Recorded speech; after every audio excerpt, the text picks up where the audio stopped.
We'll begin the reassembly with the mainspring housing. The pointed plunger will go in first, just like that. Then I'm going to use my bench block, prepare the pin,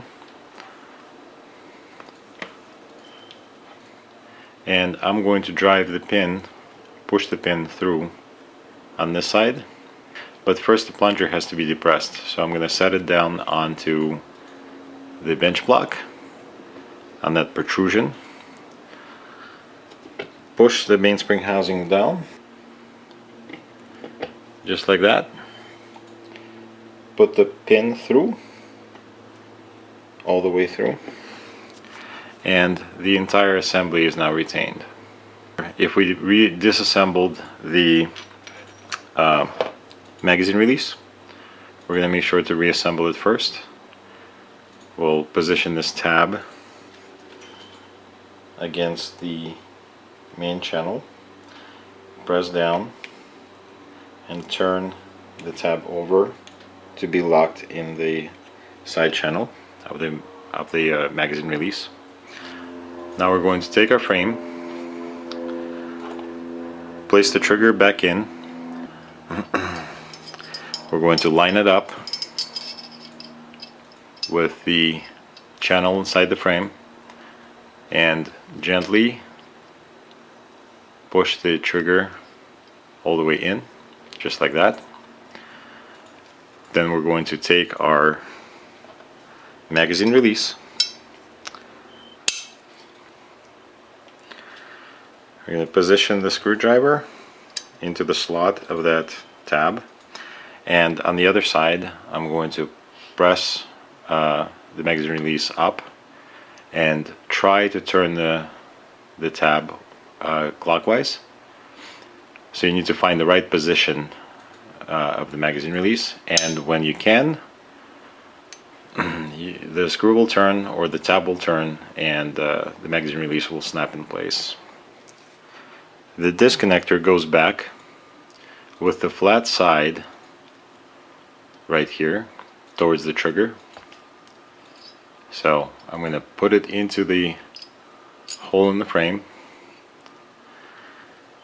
So I'm going to make sure that it goes into the hole in the frame, and at the same time the flat side will sit on the trigger bow. When replacing the sear, the hook of the sear will go towards the hammer, so towards the back of the frame, in this fashion. I'm just going to drop it over the disconnector. I'm going to grab my sear pin, start putting it in on this side of the frame. You'll see that this pin has a head on it.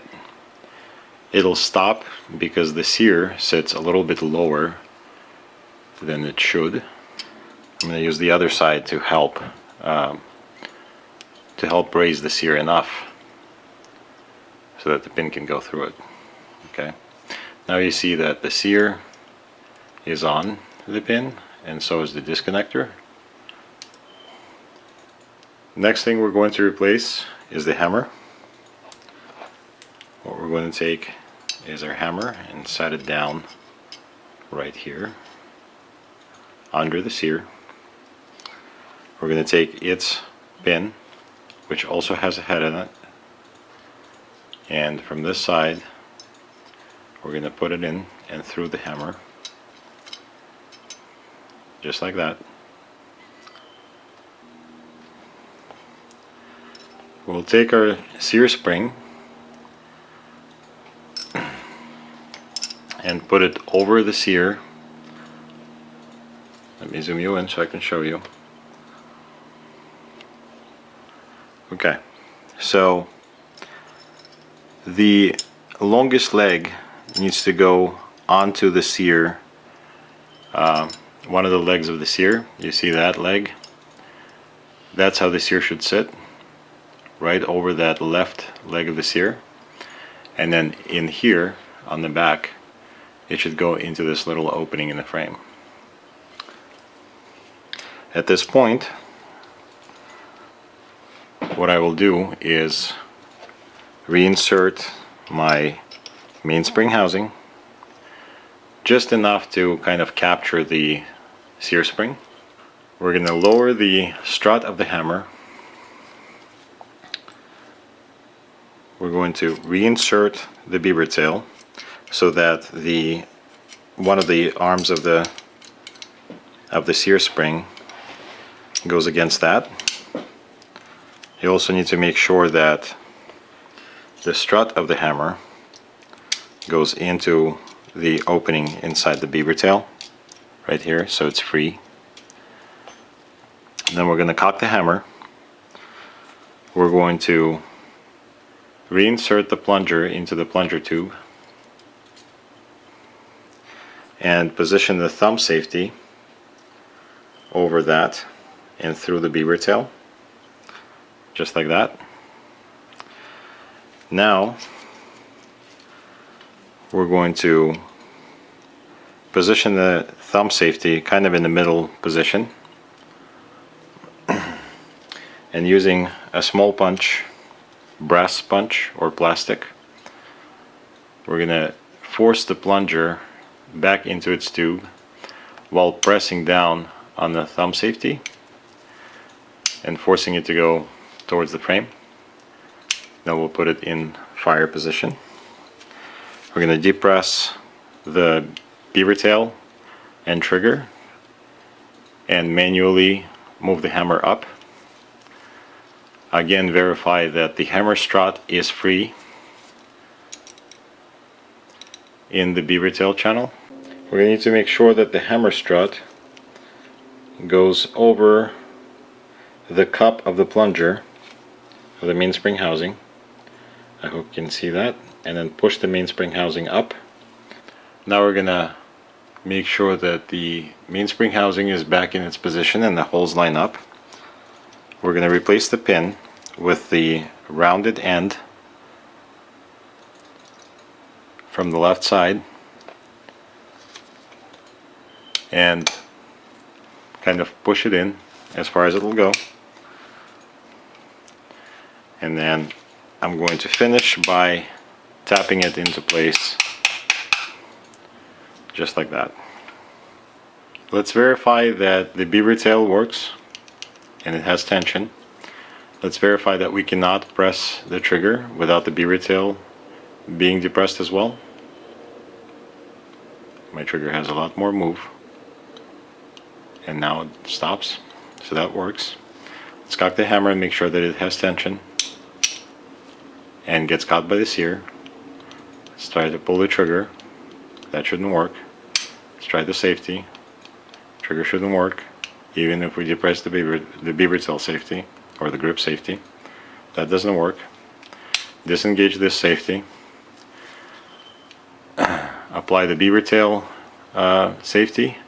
Pull the trigger, and the hammer should be released. So that works.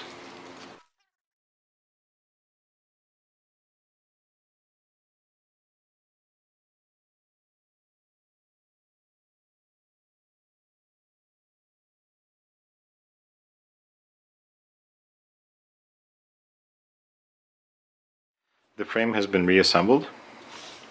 We'll set this aside. Let's look at the back of the slide first. First, we're going to replace the extractor. We're going to put the extractor in this way and align it with the flat of this opening.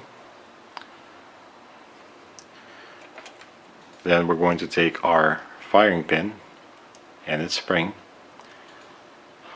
and put it into its opening right here in the middle. Then we'll take the lock plate, place it next to the firing pin, but don't push it against it yet, because we're going to need to depress the firing pin back into its channel.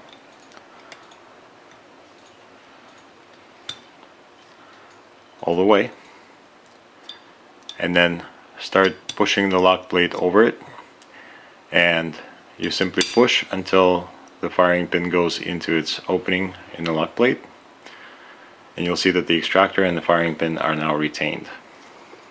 Now we're going to take our barrel, lower the link,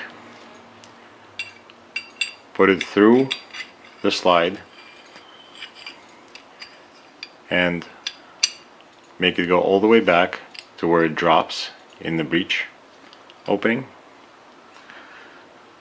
We'll take our bushing, put it over the barrel, turn the bushing so that its lock tab goes through the slide, just like that, and then turn the bushing. Now we're going to reinsert the recoil spring and the guide rod, and make sure that the horseshoe basically goes towards the barrel, just like that. We'll raise the link out of the way, like that. Take our frame. I'm going to hold my finger over the guide rod, flip the slide over, position the frame, and start moving the slide back. I'm going to cock the hammer to allow the slide to move past the hammer. And we're going to watch this opening right here until you see the link, the barrel link, you see it right there, line up with the hole. We're going to take our slide lock and place it into that opening. Then we're going to move the slide all the way back. Well, not all the way back, but where this first notch lines up with the slide stop. Then we're going to press the slide stop back into the slot. If the plunger kind of gets in the way, try to move the plunger out of the way and try to not create the idiot scratch right here on the frame when you're pushing the slide lock in towards the frame and up into its opening. Now you can return the slide back forward. It'll stop by itself. We're going to put the pistol on safe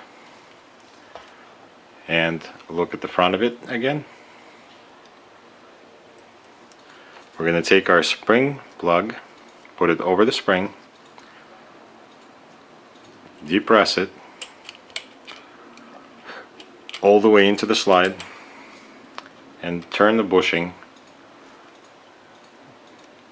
enough to capture the plug.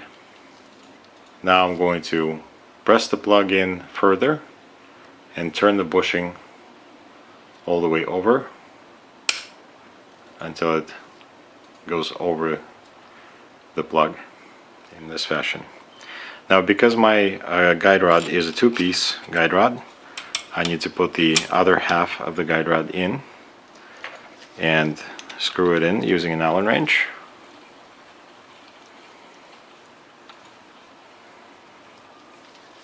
And tighten it.